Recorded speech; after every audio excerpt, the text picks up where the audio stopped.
Isang umaga, pasok na kasi kapag sa school pero bigla niya ako sinalubong. Oo, Kapag girl, papasok ka na pala.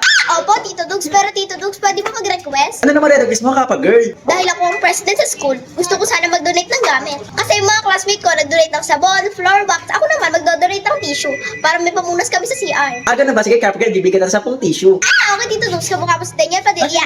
Dahil mabait akong tito at honor naman si Kappa Girl. At dahil sobrang bait niya para naman sa pag-aaral niya to, bumili ako ng sobrang daming tissue. Kaya naman makakadugyot, tara, unboxing na natin.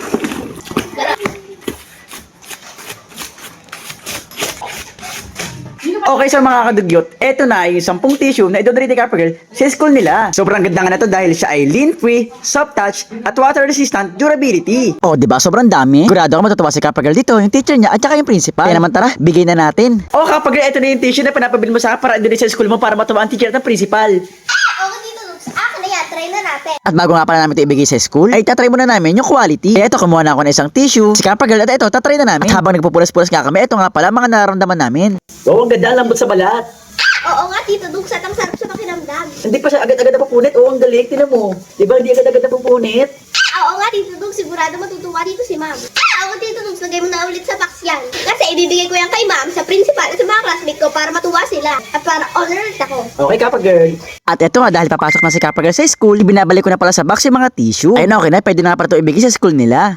Ako, Tito Dugs, akin na yan, papasok na sa school. Bibigay ko na to kay Ma'am, sa mga classmate ko at sa principal. Bye! Okay, Kapag girl.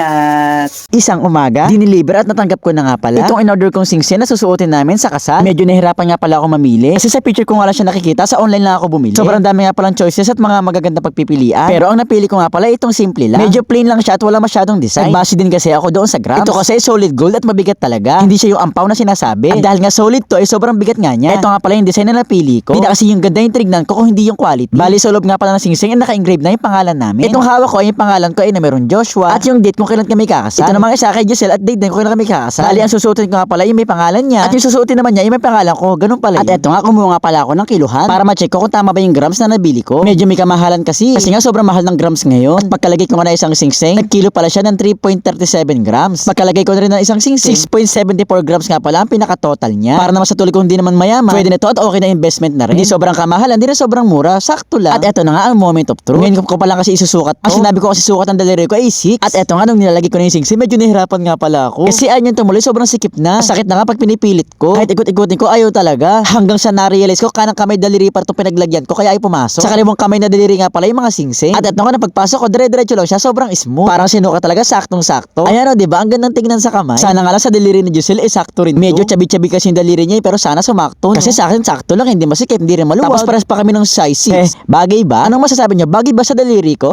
O siya, yun lang muna. Thanks for watching. Bye-bye!